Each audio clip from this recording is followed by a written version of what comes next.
Bienvenue sur l'épisode 24 du Game pas Game podcast. Tu as peut-être déjà pensé à intégrer la gamification dans tes offres de services. Tu as peut-être même déjà pensé à le faire par toi-même. La seule chose, c'est que ça peut être plus complexe qu'on le croit puis ça prend beaucoup de temps. C'est en grosse partie les raisons pour lesquelles mes clientes font appel à mes services. Mais il y a plein d'autres raisons pour lesquelles c'est bénéfique de te faire accompagner si tu veux intégrer une stratégie de gamification dans ton entreprise. Cette semaine, je te donne donc 10 bonnes raisons de te faire accompagner pour créer une stratégie de gamification. Bonne écoute! Salut, moi c'est Marie-Josée de la Canopy. Je suis entrepreneuse et j'aime tricoter des nouvelles idées. J'aime rattacher les fils entre différentes disciplines pour trouver des solutions qui dépassent nos idées préconçues.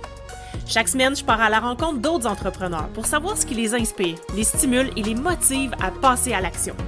Sur ce podcast, on découvre de quoi on est game, puis de quoi on n'est pas game pour savoir qui on est en tant qu'entrepreneur. Changer de perspective. Game ou pas game?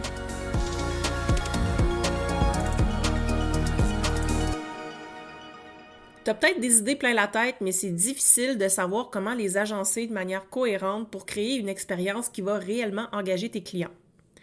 Tu veux pas copier ce qui s'est déjà fait dans ton domaine en termes d'expérience client. Tu as besoin de quelque chose de spécial pour te démarquer de tes concurrents, parce que c'est à ça que ça sert la gamification après tout. Tu as peut-être peur d'investir du temps et de l'argent dans un projet qui pourrait ne pas apporter de résultats concrets, puis c'est légitime. Si tu veux réellement intégrer la gamification dans tes offres de services, il est peut-être temps de te faire accompagner. J'ai pensé te faire un inventaire des raisons pour lesquelles c'est bénéfique de se faire accompagner pour créer une stratégie de gamification. J'espère que ça va t'éclairer dans ta prise de décision. C'est parti! La première raison, c'est de t'assurer de gamifier selon les règles de l'art. La gamification, c'est un art. Puis un art, ça se maîtrise et ça se peaufine. C'est-à-dire qu'il y a des techniques de base à respecter, mais qu'il faut savoir les mobiliser au bon moment et les agencer de la bonne façon pour que ça donne une expérience qui va donner des résultats. Chaque offre est unique, donc mérite une solution unique. Il n'y a pas de one size fits all en gamification. Le fait de te faire accompagner par une personne qui maîtrise l'art de la gamification, ça a des grosses chances de donner quelque chose de magique. Raison numéro 2, c'est le respect de la dimension éthique de ton expérience gamifiée. Attention, je dis pas ça parce que je prétends que tu es quelqu'un qui n'est pas éthique. Tu vas comprendre pourquoi je t'en parle. Il y a tout un côté éthique à respecter en gamification. Si tu me suis depuis un moment, tu m'as certainement déjà entendu dire que la gamification, c'est 75% de psychologie et 25% de technologie. Alors, comme on utilise des concepts de psychologie et d'économie comportementale pour inciter nos clients à entreprendre certaines actions précises, il faut s'assurer qu'on reste dans les limites de l'éthique. Parce que j'ai déjà été témoin de personnes qui, en voulant bien faire, ont créé l'effet inverse de ce qu'elles voulaient à cause d'un mauvais design d'expérience, ce qui fait que certaines conditions éthiques n'ont pas été respectées. Puis ça, c'est pas de la faute de ces personnes-là nécessairement. C'est simplement que c'est difficile parfois d'anticiper tout ce qui pourrait arriver si on met en place tel ou tel mécanisme. Mais une personne expérimentée va pouvoir t'aider à voir ce qu'il y a dans tes angles morts. Raison numéro 3, c'est que ça va te permettre de prendre un chemin plus rapide grâce à une structure. Quand on a un plan, on se rend plus vite à destination. On fait moins de détours, nos actions sont plus intentionnelles puis on a plus de chances de porter fruit.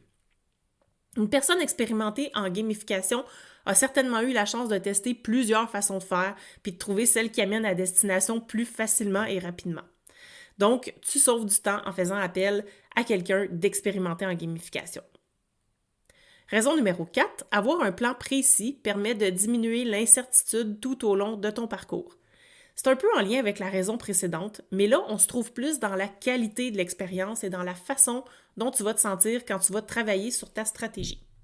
Tu le sais, en entrepreneuriat, on navigue souvent dans l'incertitude. Ça peut être très stimulant, mais des fois, on a besoin de diminuer cette incertitude-là pour être en mesure d'avancer plus sereinement. Une personne expérimentée en gamification va être capable de t'aider à prendre du recul sur ton expérience pour que tu vois plus clair à long terme.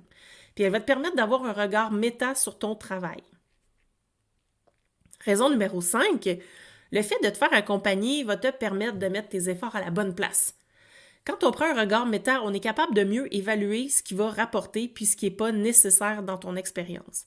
Quand on est seul, des fois, c'est difficile de se décoller le nez de l'opérationnel. Raison numéro 6, tu vas pouvoir générer des idées qui sortent de ce que tu as l'habitude de faire. La personne spécialiste en gamification va t'aider à sortir de tes habitudes puis à te faire voir d'autres façons de penser ou d'aborder ton expérience client. Tu vas pouvoir aller beaucoup plus loin dans tes idées que si tu le fais seul. Raison numéro 7, tu vas pouvoir optimiser l'expérience pour qu'elle soit cohérente et efficace. Encore une fois, quand on a le nez collé dessus, c'est difficile de prendre conscience des incohérences dans notre parcours gamifié. Une personne expérimentée va pouvoir t'aider à relever ces incohérences-là pour que tu puisses créer un parcours qui te ressemble vraiment puis qui reflète vraiment tes valeurs. Raison numéro 8, ça va t'empêcher de copier ce qui a déjà été fait ailleurs parce qu'on gamifie pour se démarquer. Quand on manque de connaissances et d'expérience dans un domaine, on a tendance à s'inspirer de ce que font les autres pour apprendre comment ça marche ou pour trouver des idées.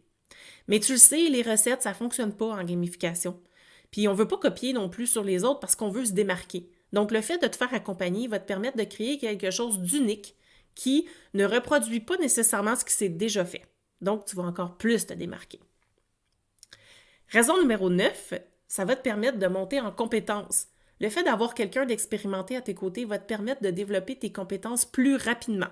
Cette personne-là va certainement t'enseigner des concepts que tu aurais mis beaucoup de temps à apprendre par toi-même.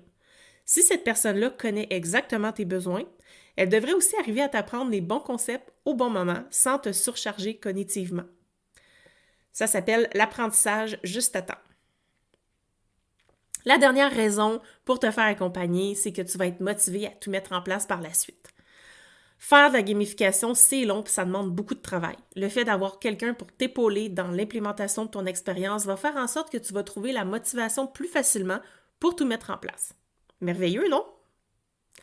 Voilà, j'espère que cet épisode a pu répondre à certains de tes questionnements puis a pu t'aider à prendre une décision si tu hésitais à te faire accompagner pour gamifier ton expérience client. N'hésite jamais à venir me parler en DM sur Instagram, j'adore discuter avec vous. On se reparle la semaine prochaine. Bye! Si tu as aimé ce que tu viens d'entendre, aide-moi à faire connaître le podcast. Invite du monde à se joindre à notre gang. Abonne-toi puis mets 5 étoiles pour que tout le monde sache où on est. Puis rédige un avis sur ta plateforme d'écoute préférée. On se parle la semaine prochaine? Bye là!